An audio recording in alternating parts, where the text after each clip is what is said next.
Hey Todd, do you know what the Great River Road and your riding style have in common? They're legendary. They both zig when everyone else zags, and no one knows why. Our goal at Best Motorcycle Roads is to make your next motorcycle trip the best it can be. Bottom line is, from donuts in Winona to Juicy Lucy's up at the Mississippi's headwater, 565-mile ride in Minnesota gives you twisties, views, and all kinds of small town charm right up to Lake Itasca. Yeah. So, when we left off in Wisconsin last episode, that was in Prescott. As we've said, the Minnesota portion of the Great River Road is 565 miles long, but it actually starts down in an area they kind of call the Southern Scenic Bluffs. So we're going to back up, jump across the river in La Crescent. Okay. That's just across from La Crosse, Wisconsin. They call this the apple capital, the apple capital of Minnesota. That's really like right where Minnesota starts, the Great River Road.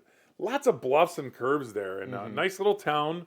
It's a great place for group starts if you were going to do a group ride, and that's kind of where you get some scenic rolling hills and river curves, really just north of there. So, what about eats there, Todd? The Swing Bridge Pub. Nice, appetizers, steaks, Friday fish fries, daily Shocker. specials. Yeah. Happy hour from 3 to 6. I think Tuesday through Friday, anyway, they have And happy you hour. do have to watch a lot of these towns as we get further north, because they're not open every day of the week. So Yeah, right. A lot of Monday, Tuesdays gone, Sunday, Mondays Right. shut down too. Yeah. So yeah. So the next town north of there is Winona, right? Yes. So we're talking two kind of neat overlooks that are both over 500 feet tall: the Sugarloaf Bluff and Garvin Heights Overlook. So, man, looking at the pictures, and I don't think I've ever stopped at these in Winona. I don't think I've ever rode motorcycles through there for sure. I've stopped at one of those. I don't remember which one. But you really look over the. You do. Yeah. It's way up there. Yeah. Yeah. There is an art museum, a marine art museum, so there's a lot of neat works, all kinds of different themes they go through at different points in time, and it's kind of a neat little surprise in that small town, and it's a college town, right? And then the big food legendary spot, not really a restaurant, but more of a bakery, right? Bakery, yeah. Oh, Blado's. Blado's Yeah, Bakery. Yeah. Yeah, so Legendary donuts. that's what they say. I've never been there either. I haven't. either. But they do, again, Sunday, Monday close, but Tuesdays, lemon or whipped cream. Wednesday, apple donuts. Bavarian cream on Thursday, back to lemon or whipped cream on Friday, and then Bavarian cream or blueberry on Saturday. So, depending on which day you find yourself there, you'll have a good flavor no matter what. One thing I wanted to mention too about the museum. Oh, yeah. They have stuff from Monet. Oh, They've wow. got Van Gogh, O'Keeffe, but it's all like water theme. Right. Yeah, so And I think they have different, like, themes go on. they do. Yeah. So yeah, art enthusiasts should stop there. Yeah. The next town is Lake City. Happens to be the widest part of the Mississippi because of Lake Pepin. So it's the birthplace of water skiing, I guess. So 1922. okay.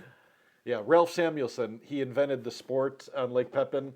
He saw people snow skiing. He thought, why can't we do this on water? So he got a clothesline and put a couple of boards on his feet. Oh my and gosh. Started water skiing, yeah. And there's a lakeside area, marina, kind of like a northern beach town vibe, I guess, going on. And then where are you recommending we eat there, Todd? Make sure you go to Kelly's Lake House Bar and Grill. Okay. Roasted chicken, craft burgers, homemade pizzas, hand cut, certified Angus beef steaks. Nice. Smoked beef or smoked meats like briskets and ribs, and the sides, homemade potato salad, calico beans, great stuff. So the next town up is Red Wing, which you've spent some time in Red Wing, right? Barn Bluff is one of the great overlooks. It's kind of a prehistoric Native American spot. Must have really been used for a lookout. When you look and see the pictures there, you can really see all the things that might be coming upriver, I guess you would say. Yeah. And then there's a lot of great downtown spots, and of course, Red Wing Town is where Red Wing boots are from too. So those are very popular. And what do we have for eats in Red Wing? The Smokin' Oak Rotisserie and Grill. They're really known for wood-fired rotisserie, hand-cut steaks, ribs, chicken, they use like oak and cherry wood. I love the smell of cherry wood when Yeah. you're smoking things. So if you're really looking for like a hearty meal, a lot of flavor, that's where you want to go. That's the place. Yeah. So when we get out of Red Wing, then we're kind of heading north. Really, we're getting close to the Twin Cities. So the first thing, kind of pre-Twin Cities, is Hastings, Minnesota. What a bridge! They've got a huge bridge. They've got a river loop and a historic downtown. It's really kind of that buffer between bluff country and then city riding a little yeah. bit. So, and there's a neat place to eat in as well in Hastings, right? Yeah, instead of going to a regular burger and steak and, Yeah. and, bar food, me and Julio, it's it's a Tex-Mex with Midwest comfort foods, but steak tacos, barbecue, pork right. burritos, a whole variety of margaritas, and it's kind of a lively atmosphere too. That sounds fun. Yeah. So then we hit St. Paul, which is of course the capital city, and Mississippi runs right in there. Have you been to St. Paul before and seen that? Just a few times. It's shockingly narrow, the Yeah. Mississippi River there. You're just like, really? This is the Mississippi? I know. But there is a cathedral of St. Paul there, which is kind of cool. And then there's these Wabash street caves. And so apparently in the 1800s, they started finding silica mines. And so they kind of used those. They got dug out. And then they started using them for mushroom farms. Oh, wow. And then later on storage spaces.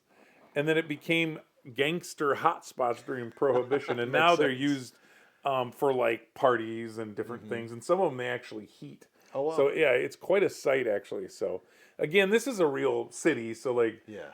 I would be avoiding this during the week if you're riding around For the week. sure. But some great spots to find on the weekend. Yeah. So then after St. Paul, we start to head north, and now we're kind of getting into where we. It's kind of the North Country, right? I mean, it starts where the forest starts. A lot less city as soon as you go there. Kind of the last big city on the way is St. Cloud. And this is really granite country, actually. So really, there's a big river bend there. And then from then on, you just see a lot less bluffs and a lot more back roads and trees. So St. Cloud is called the Granite City because the granite trade started there like in around the 1860s, 1870s. And then a fun fact, the granite from St. Cloud was actually quarried and shipped over to South Bend, Indiana, where it was used to make up Touchdown Jesus at Notre Dame. No kidding. Yeah, actually. That's cool. My wife, Colleen's great-grandfather would have actually helped with that. So it's kind of an interesting thing. So when you see Touchdown Jesus, think St. Cloud. St. Cloud. Yeah, after that, it's Little Falls. And Little Falls is a neat little place, but mostly known because it's Charles Lindbergh's hometown. There are some great scenic roads that are coming in and out. And if you stay on the Great River Road or find your ways a little bit off there. But Charles Lindbergh was not really a great student at the time, but he liked mechanical things better at that time. So he was into cars, farm equipment, and motorcycles. No kidding. So in 1920, he actually bought an Excelsior motorcycle at the hardware store because I think, the hardware stores back then were a little bit more universal at the time. So. Yeah. But we can also consider him a long distance rider now, as he used to ride the Excelsior a lot. And actually, in 1921, after his first year, he went to the University of Wisconsin.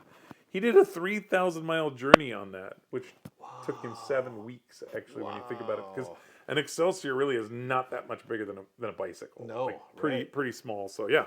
So where would we might find some place good to eat in Little Falls? Well, something we never mention is pizza places. Yeah. So Charlie's Pizza on Haven Road, just a small town pizza place, and we always talk about burgers and that kind of stuff. So a different kind of pie. Yeah, different kind of pie. That's right. So now we're really getting up north. We're getting to Brainerd, Minnesota. So now Lakes Country, gateway to Lake Country is kind of where you're at when you're in Brainerd, right? A lot of flatter roads there, but there are a lot of curves because we're talking about kind of avoiding some of the 10,000 lakes that are in Minnesota. Right. So this is a great spot. We've stayed there overnight before in Brainerd it's just kind of a central location in that area. Yeah. And they've got some good eats in Brainerd. The Barn Dinner. Okay. Yeah, cozy old-fashioned dinners, known for sandwiches, comfort foods, and homemade pies. Yeah. Now, the one thing I noticed there is there's still cash only and no reservations. No reservations, that's right. Oh, boy. Yeah. And now we make it to Bemidji. So we're really getting up there. This is really the last town before the end, or kind of where the Mississippi River starts. Mm-hmm. It was self-proclaimed curling capital of the U.S. Huh? Right. And A lot if of you, ice up there. there's a lot of ice. And if you get there, you have to go take your picture by Paul Bunyan and Babe, right? I mean, We that's a did that. must. Yeah, Yes, we did that. Yeah. and it does feel a little bit more remote, but it is a great spot to stop. Just late twisties all around the Yeah. pine trees, and we've got the kind of the quintessential eats, don't we, up there? Minnesota Nice Cafe. Yeah, That's the name. It really is the name. There's Minnesota Nice, then there's Minnesota Nice Cafe. Dine-in service, takeout online, Okay. home-cooked meals like Grandma used to make. I love it. Yeah, yeah. You gotta try that place. And then we make it to the headwaters, right? Lake Itasca State Park, right? Yes. And this is where the Mississippi River begins. And it's a 20-mile stream, basically, that you 20-foot stream. A 20-foot, excuse me. Yeah, that wouldn't make sense. That'd be really 20 big. feet Yeah. wide stream. And you can walk, I mean, it's just Yeah. inches deep at that point. I think they've got a camera. They up do. there. Yeah, you they can- definitely you can do. take a look at it all. And the so time. there's a loop around the area up there called the Wilderness Drive Loop. So you can kind of take a ride, but really that's just if you're heading north, of course, it's the end maybe of the Great River Road, but it's kind of either the start of the Mississippi River, which is kind of cool. And there's actually a place to eat in the park, isn't Yeah, inside the state park there. Now it's seasonal, but Douglas Lodge restaurant. Okay. They have like the Minnesota, home dishes. Things like wild rice hot dish. Okay, and okay. Walleye tacos, Minnesota Munster burger. Right on. It's that's the Juicy Lucy style burger stuffed Okay. with Munster cheese, onions, mushrooms. My mouth is watering. Yeah, and then they have like creamy wild rice soup and cheesecake, Yeah. pies. Yeah, I'll take that's- one of each. That's a good one, but it's just seasonal, so make sure you're in the right time of the year for that one. And that's kind of Minnesota's, Great River Road. Yeah. It's kind of different in Minnesota because you kind of end up, the river gets so small. It's almost like just a road almost. Yeah. So I thought that as we wrap up this 5-part series, maybe I would describe what I feel like is the perfect drive through the 6 states that we cover. Of course, Michigan doesn't have any part of the Great River Road.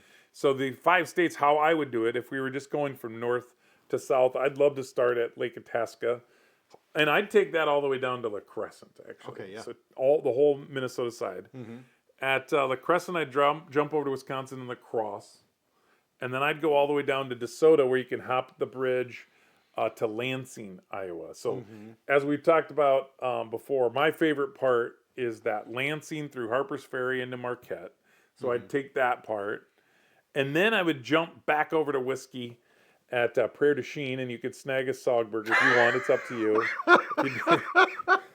If you don't know what I'm talking about, see episode 66. Go back an episode. I don't really want to rebrand that whole thing. We're probably dropping people as we speak. So, or if you want to take more of an adventure, stay on the Iowa side until just south of Guttenberg, and then you can jump the ferry, which is it's a great thing to do, back to Wisconsin over to Cassville. I would stay right there that's kind of one of our favorite, locks, dams, river. We've talked about that, railroad tracks. Head down from Cassville all the way to Dubuque. I would jump back over to Iowa when I got to Dubuque, and I'd go down to Sebula. You can take the land bridge or the causeway across that way to get to Savannah.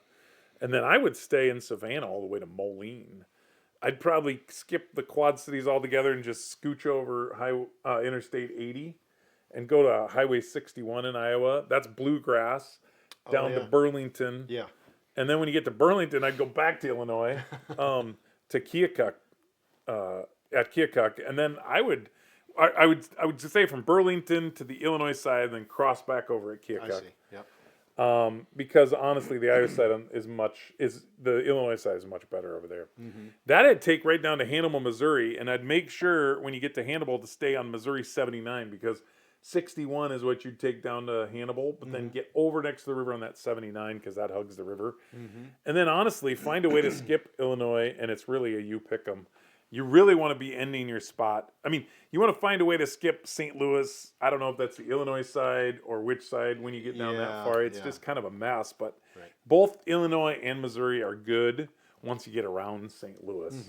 But really, just the ending spot, I would set that GPS to say Cairo. And and then that's kind of it. So, I mean, the Great River Road is pretty awesome. I mean, it's unique in the sense that there's not a specific side or road. They kind of share it. You know, it's more of a tourism thing than it is a single track. But that's what's kind of neat about it. There's a ton of miles there. Yeah, like you said, it's made up of multiple roads, but you can find the green ship wheel sign. Yeah, you just stay with it. Yeah, indicates the Great River Road. Just follow those. And a lot of history along the way. This is a section we call the Toolkit. We share motorcycle gear review, and other riding tips. As we look at the Toolkit, you know, we've got some things here, right? If we look at our heated glove liners, this is kind of a good option. I don't know if you've used these before, but they're thin and they actually plug into the bike. So it's like a 12-volt plug-in. I haven't And tried then it just these keeps yet. warm. You can do heated glove liners. They also have a heated vest. But it's great for some of those early mornings when you're trying to stay just a little, keep the edge off, you know.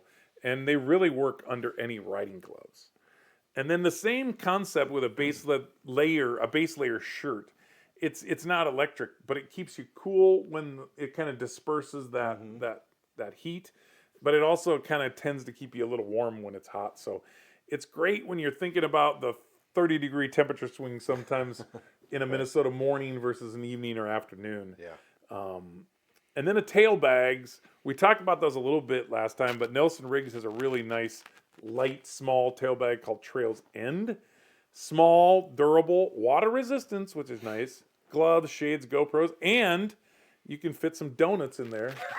From Play-Dohs. Play-Dohs, man. It's perfect. And then snag the Ram mount drink holder that you can put on your handlebars, and you've got water bottles or gas station coffee that mix fine with the donuts.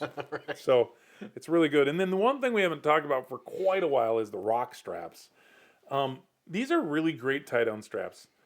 They're kind of two-piece, so you attach two ends to your bike.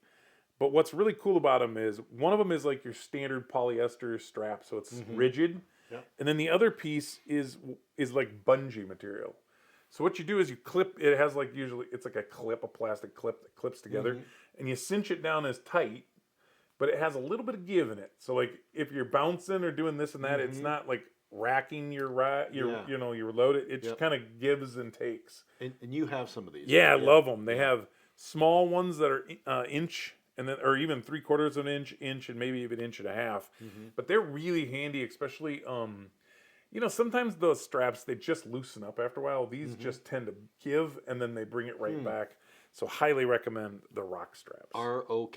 ROK straps, yep, for sure. If you like the podcast today, please like, subscribe, and sign up for BMR Rider Alerts. It's our way to keep you in the loop, and we promise no spam. Keep the spirit of adventure alive, and remember, bikes, friends, and endless roads, the stories ride forever. Take care.